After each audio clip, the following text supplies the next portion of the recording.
Pwedeng sabihin mo to sa kanya, ang puso ko'y nahihirapan na. Ano pa ba ang pwede kong gawin na uubra para maakit siya? Buksan mo, papasukin ako, bulaklak para sa'yo. Ano bang gusto mong gawin ko para mahalin mo? Buksan mo, papasukin ako, may tsokolating dala. Bigyan mo naman ng pag-asa ang puso ko, sinta. Alam mo bang minamahal ko siya, at tunay ang aking nadarama. Kahit ako'y namumukhang tanga, ay ayos lang basta't kasama siya. Kahit sabihin pa ng iba, babaliw na akong talaga. Kahit mayroon ibang nagcha-cha-cha, nagurumba, nagsasasa.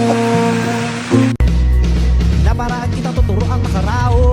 Bakit ka nagparamdam? Siguro di na kayo nilanggap, kaya di niya alam ang iyong alaga. Kung gaano ka kalinamdamin, iwasan mo pang mamakap na di halata. Ang hirap ng magpapaya ka, magtawag na ng laman ng nagbansa. Bakit ang langit ko para walang langaw? Mata sa mata, bibig sa bibig, mga ingay na tayo lang dalawa nakaganyan. So ayun mga ka-farmlat, so dahil itong property ng ibibida natin ay malapit sa gagawing international ports, naku, napakaganda na magiging view ng beach for sale. Bukod sa maganda na po yung property, ay kung may mga malalaking barko pa na matatanaw mula doon sa property, ay lalong nakakaganda po ng view. Kaya excited na po akong ibida sa inyo yung property for sale natin.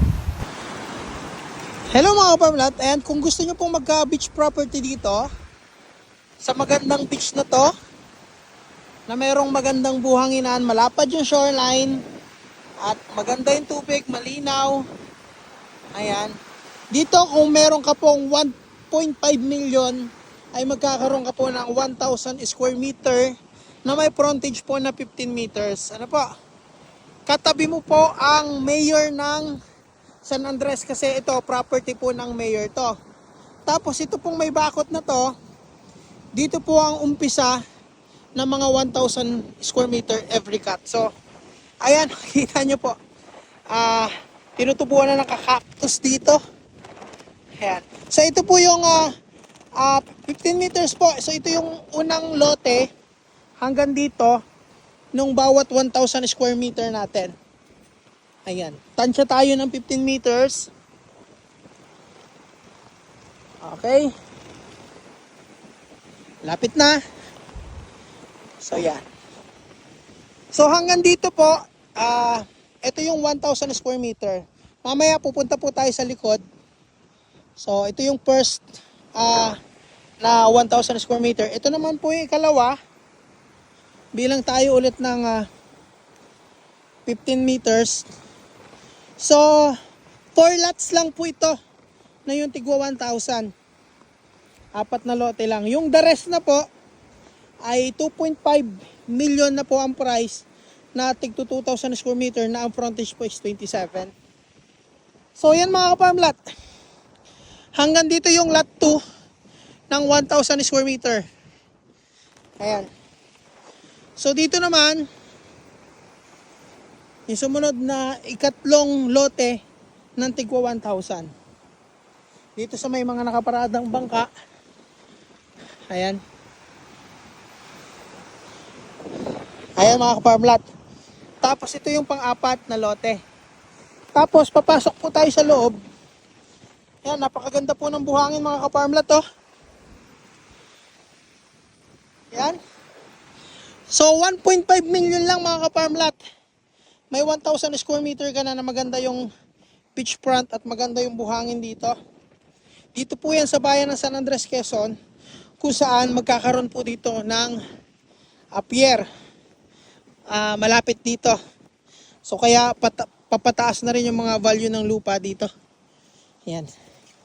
Ang good thing, malapit po tayo sa barangay hall tsaka sa school. ano po, sa community.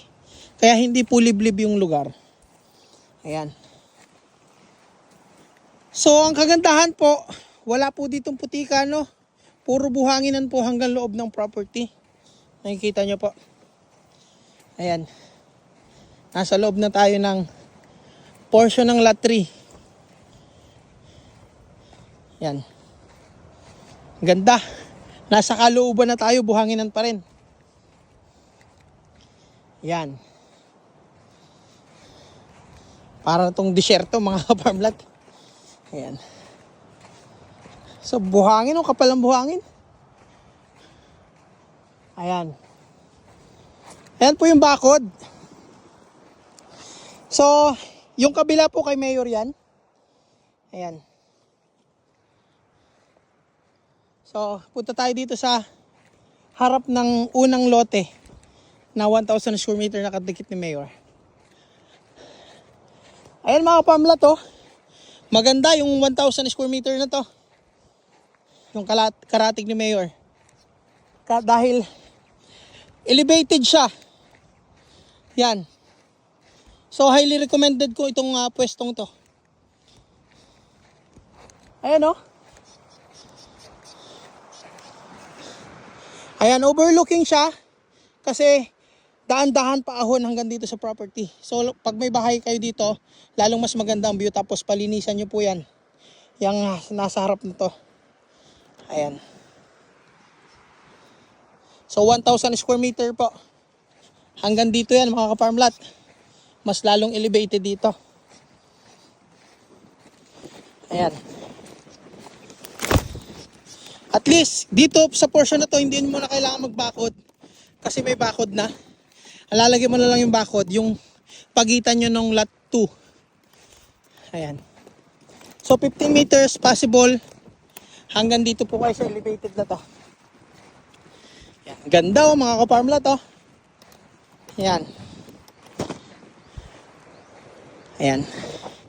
Dito, hanggang dito po ang lot 1 natin dito sa kadikit ni Mayor na tigwa 1,000. So ito yung pinakamagandang pwesto sa mga 1,000 square meter kasi among the lots, siya yung pinaka-elevated. Yan, mas elevated pa po siya dito sa property ni Mayor ng Bahagya. So ayan. 1.5 million lang po ito. Pre-transfer. Maganda yung buhangin. Overlooking. Ayan. So, then next, ito po yung second lot ng tigwa 1,000 square meter. Itong pwesto natin. Maganda rin po siya flat. Ayan. Medyo platted dito. Ayan. So pag naalis po yan mga ano na yan, magtira lang kayo ng ilang puno para hindi ganun kainit. So lot 2. Ayan mga farm lot, possible hanggang dito lot 2. Ayan. Ayan. So ito po lot 3. So yung bandang gitna ng property, yan palubog. Ang elevated ng lot 3, yan pong harap dyan. Yan. Tapos, yan. Basta 4 na lote lang dito ang tig 1,000 square meter. Then yung the rest, possible siguro hanggang dito po mga ka-farm lot yung ano, yung lot 4 dito. So meaning, itong nilalakaran natin ay ano na po ito, portion na to ng mga tig to 2,000 square meter na may presyong 2.5 million ang bawat 2,000. So ayun mga ka-farm lot, alam ko interesado ka na. So ang next question po, paano ba mapuntahan yung property? Bali yan mga ka-farm lot, so dun tayo galing sa barangay road na to. Tapos ito na yung right of way niya. Papasok ng property. Carabao grass po siya. Ayan makikita nyo mga ka-farm lot, nabungad pa lang tayo sa property for sale. Buhanginan po talaga to. Kaya hindi ka makakaranas ng putik dito sa property for sale dahil buhanginan po.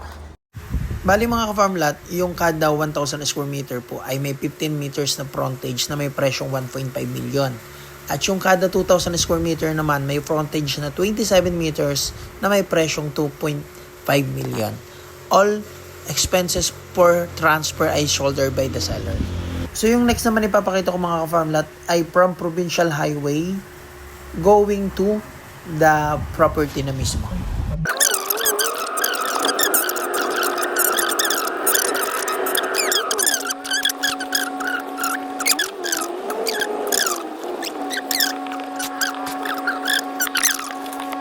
Ito po yung simbahan dito kahit maliit lang yung barangay niya. Iba talagang mga iglesia po na. Talagang ginagastosan po yung kanilang bahay dalanginan. So continuous po ng road. So medyo dito, two-way po ito kaya lang medyo may mga damo-damo sa gilid. Ayan, kaya medyo hindi siya malawak tingnan. So siguro mga 150 meters na lang tayo.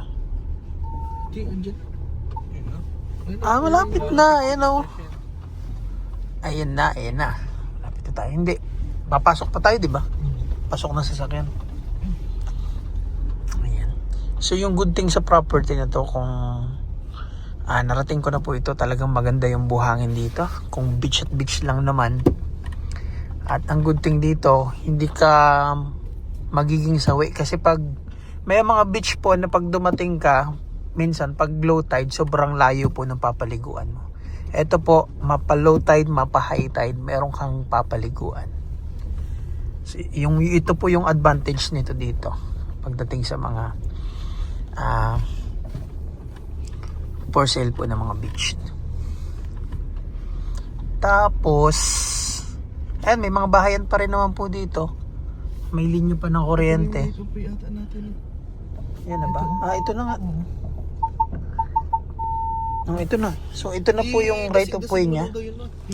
Ayusin lang natin yung dadaanan. Bali yan mga ka-farm lot. So dun tayo galing sa barangay road na to. Tapos ito na yung right of way niya.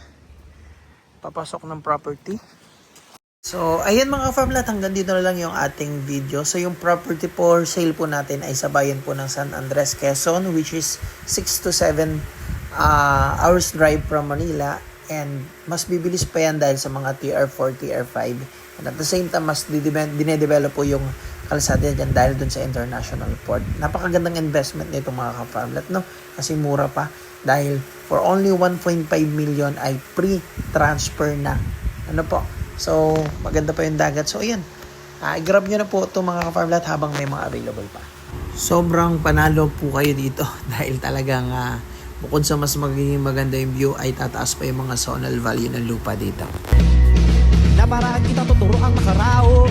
Bakit ka nagparamdam? Siguro di na kayo nilanggap. Kaya di niya alam ang iyong alaga. Kung gaano ka kalikam namin iwas ko pang mamakap. Na di halata, ang hirap ng magpabaya kapag tawag na ng laman ng nagbansa. Makipaglaki ko para